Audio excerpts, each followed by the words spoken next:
So this is part 2, guys, to this episode talking about suicide. But I know that's one of the reasons why I feel empty, like I said, is because I don't have anyone to share my life with. I don't. The one person that I thought was to stay, the one person I thought was going to stay just packed her bags and left me standing all alone.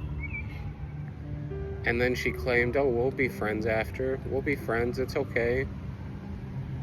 So she broke one promise, which was she would be with me forever. She broke that promise, saying she would be my old lady forever. Then she promised we would be friends till the very end. And she broke that promise too, because she's not my friend anymore. I message her and text her, but, she rarely responds, and if she responds, it's the most cold shoulder responses you could ever get.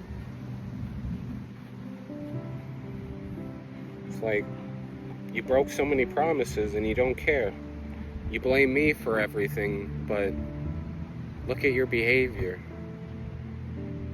Your behavior is one of the reasons why it ended too. So then college, there was college to where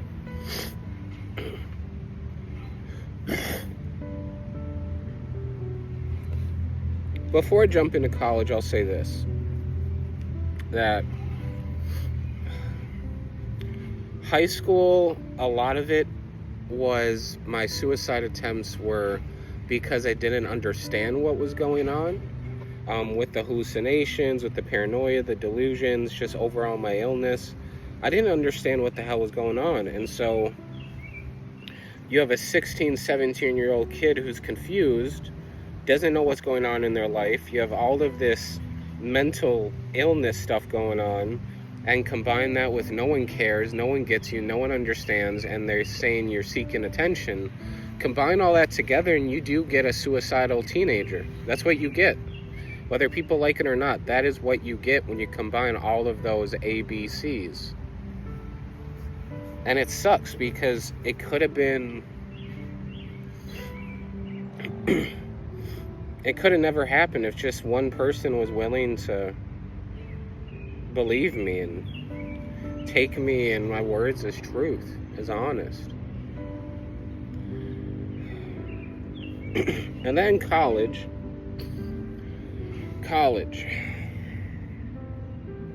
when my schizophrenia symptoms decided to go haywire and go from 5 out of 10 to a 10 out of 10. Yeah, college.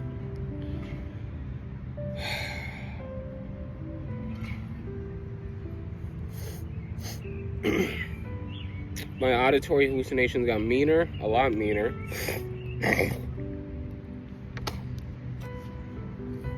They got meaner, more vulgar,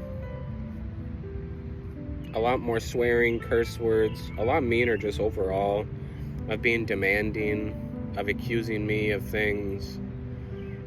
They became a lot more interested in me killing myself and succeeding this time.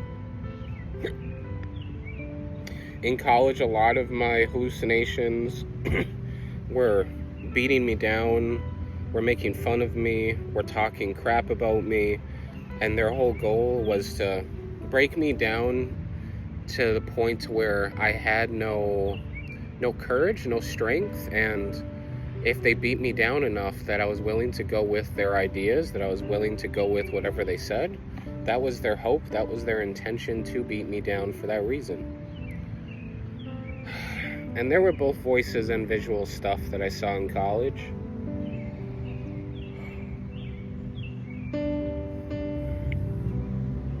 The paranoia also increased in college to where at times I thought I thought people were reading my mind. In college, I thought people were trying to steal my thoughts, trying to steal my soul, trying to steal my organs. I was so paranoid and delusional that I thought if I went to the hospital, They would hold me hostage there, tie me down to a table, and they would steal my organs.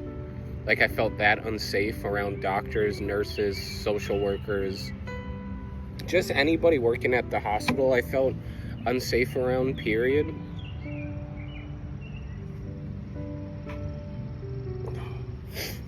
And then combine that with a lot of drug use in college, combine that with a lot of cocaine use, both just powder and shooting up.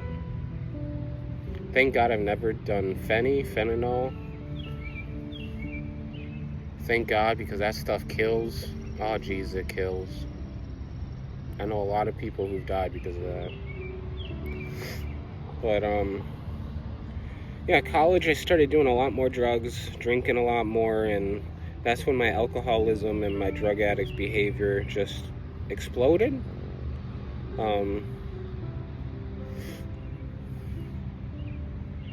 Started using every day, started drinking every day. It got to the point that I was selling my body. I was exchanging sex for drugs because I didn't have money to buy drugs a lot of the time, so I was a prostitute, I was a whore, sold myself.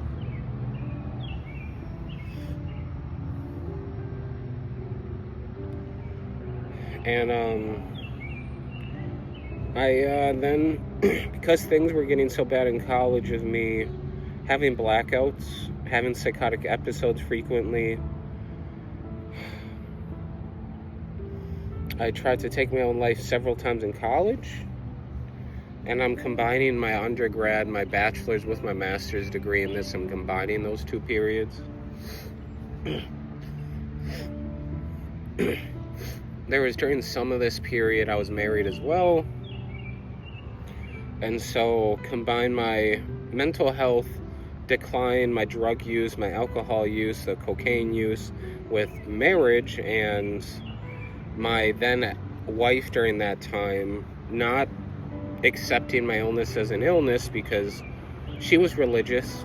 She was a very religious woman, a very Islamic woman. She practiced Islam very closely, very religiously. So she didn't believe my illness was an illness. So combine what I was going through with, again, someone in my life who's supposed to love me, not believing I have an illness, drove me over the edge. And so I attempted to kill myself several times. One was mixing alcohol and drugs. I tried that once again. That didn't work. The cops were called and the police found me at Lake George. They surrounded my car and then brought me to the hospital.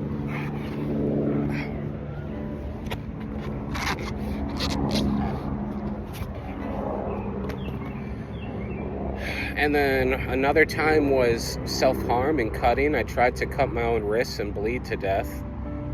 That didn't work. I ended up cutting my arm to the point now I have scars that just go up and down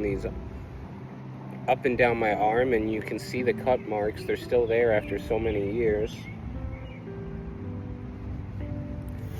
Which is one of the reasons why I try to wear long sleeve shirts a lot, because I don't like people seeing my arms. Even though I roll up my sleeves a lot, but as long as they don't see my cutting scars, the cutting parts, that's all that matters.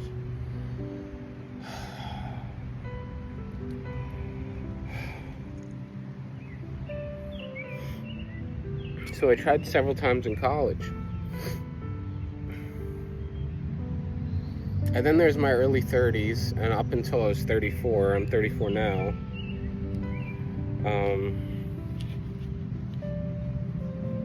I've tried several times to kill myself since college, and each time failed miserably. I think a total times of me trying to end my life has been about 6 or 7 times. The last 2 times I still can't believe happened. Christmas of 2024 was the last time I tried, but the time before that, I put a gun to my head and pulled the trigger and it jammed the gun. That was unbelievable to me, because I had taken the gun apart, cleaned everything, cleaned the barrel, put it back together, did some practice shooting. It was working fine. And the moment I try to kill myself, it jams. Get the hell out of here. That's impossible. And then Christmas of 2024, I was going to kill myself, and the impossible happened, and the moment I was going to do it, I got a call, text from some buddies who were like, hey, you want to meet up for lunch right now? And they listened to my story, and they listened to what I told them. And that evening, I broke down in my shower, cried like a baby, and gave my life over to Christ. Gave my life over to God. And so, for me, suicide has been a journey. It has been a struggle.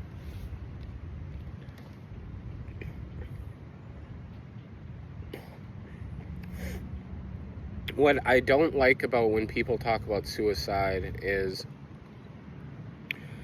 specifically Christian brothers and sisters who don't understand what suicide means, what it entails when a brother or sister is struggling so much that they feel like that's their only way out, that's their only chance to escape the hell that they're in. Because I see in a lot of videos on TikTok and Instagram and all that, I see a lot of videos of brothers and sisters, Christian brothers and sisters, who always are like, hey, if you're thinking about suicide, don't do it. Oh, you'll survive, or life goes on, things get better. And they do all these surface level refutations, these surface level it gets better kind of things. And it's like, that's not what someone needs. Someone doesn't need your surface level bullshit, to be honest. That's not what they need in that moment. What they need in that moment is someone to listen. Someone who cares and loves them enough just to listen to their struggle of what they're going through, so they feel heard, so they feel respected, so they feel loved. That's what they need. They don't need your surface level, they don't need your surface level Bible verses that you're trying to shame and guilt trip them without saying you're shaming and guilt tripping them. Because that's what you're doing. You're throwing Bible verses at someone who's suicidal, hoping that somehow through shame and guilt they'll be like, oh my gosh, I really shouldn't do this, you're right. Like, that's not how you help them. That's not how you help them at all. No, how you help them, like I said, is by being empathetic, by being relatable, by being honest, by being vulnerable, and being like, you know what?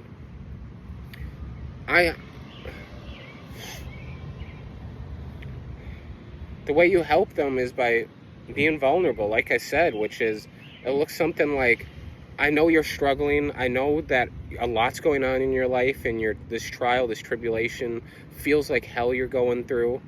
But I want you to know I've been in something similar, whether it was drugs or alcohol or self-harm or my relationship with my parents, whatever it is. You think of the reason, and you relate that to them, and you're able to show them that I felt like you're feeling before, and I'm here to listen and to respect you and love you and make sure you know that I care about you.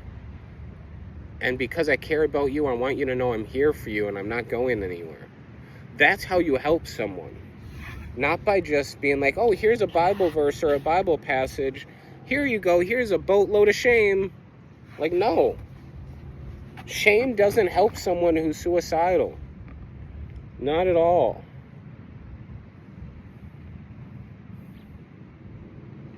But that's what a lot of Christian brothers and sisters do, is they use shame and guilt when someone is feeling like the only thing they have left to do is to take their own life.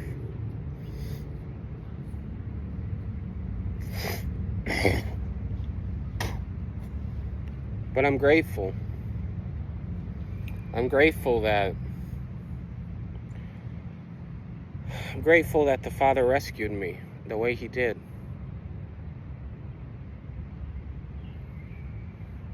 I know I'm struggling still even now being alive, but I know there's a reason. There's a purpose behind my struggles. There's a purpose behind me going through what I'm going through. And that purpose includes enduring, carrying my cross. Even though it's heavy, even though it's bloody, even though it's causing slivers and, you know, it's getting in my skin and underneath my skin, even though the wood's chipping and it's too heavy to carry sometimes and I fall and slam my knees on the ground. I know there's a great purpose of me going through what I'm going through, you know. And another one of those purposes is to get closer to God, to get closer to Christ, to get closer to the Holy Spirit on a daily basis, to feel their love, to feel their affection, to feel their comfort, so I can better trust them, better love them, better follow them, better feel their presence here around me right now.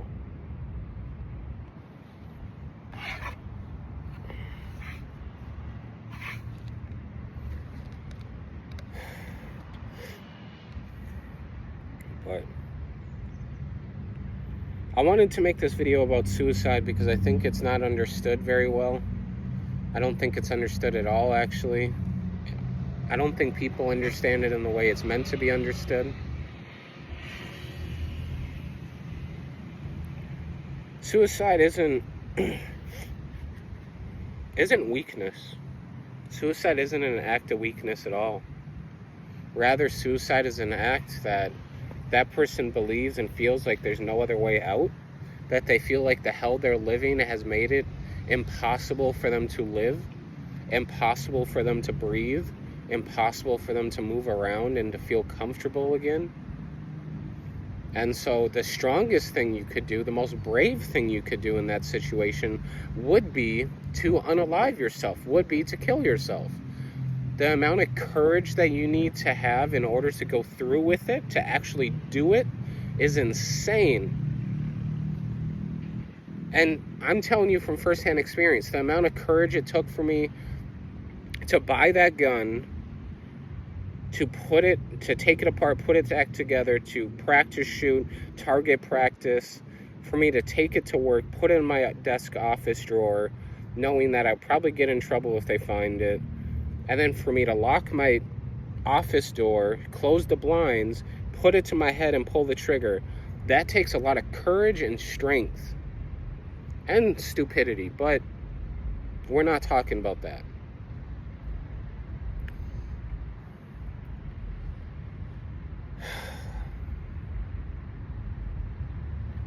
Yeah, it's not weakness, guys. It's not weakness at all.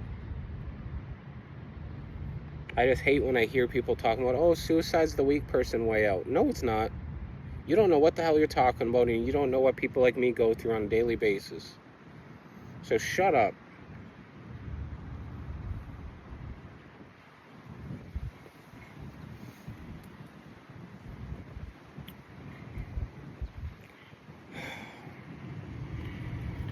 As you can see, I'm not feeling great today. My mind's a little bit in a dark place, to be honest. It is in a dark place a little bit, I'll be honest with you. It is. But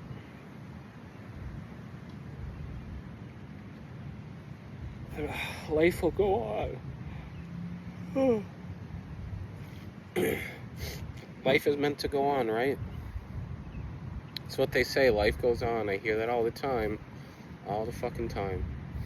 Life goes on. But anyways, guys, I'm gonna head out. I just wanted to talk about suicide and kind of my experience with it and what I've gone through. But yeah, this is just more of a spontaneous episode upload, so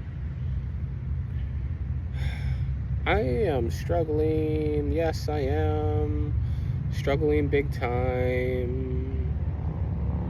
Okay, I'll see you guys later. Peace out.